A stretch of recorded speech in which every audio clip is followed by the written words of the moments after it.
One big question I'm interested in is how we can motivate people to work. Information economics typically suggests providing very complicated contracts that are not always very realistic in practice. Moreover, they don't take into account that people are motivated not only by the economic or monetary content of a contract, but also non-economic contents, such as how the work is presented, the context of the work, how people are perceived, and so on.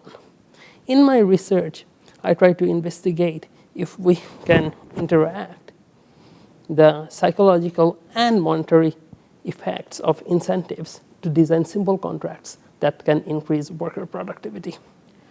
In one of my studies, we ran a set of field experiments in a high-tech electronics manufacturing factory in China, where we gave workers a weekly bonus for reaching a productivity target that was set beforehand, and this continued for 4 weeks. What we did was, for one group, we presented this bonus as a reward, as is common. That is, each worker was given 80 renminbi, which is more than 25% of their weekly income, for reaching the target for each of these four weeks.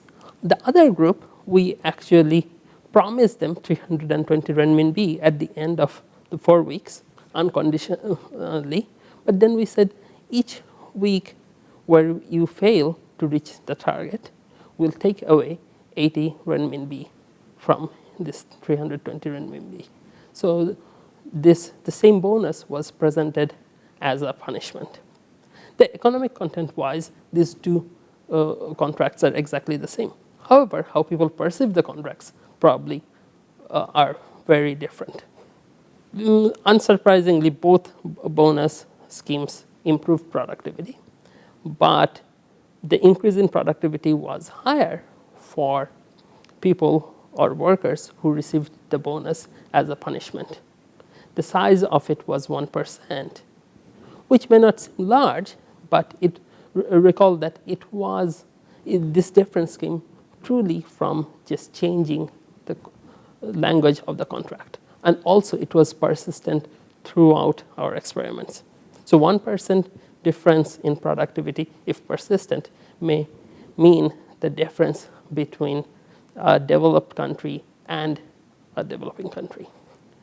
So this work, what explains this work is a concept called loss aversion. That is, people are hurt more by a loss of $100 than the happiness they gain from a gain of $100. So this work shows that loss aversion, which mostly are shown in psychological laboratories, can actually be used in our regular life or in our professional life to improve productivity.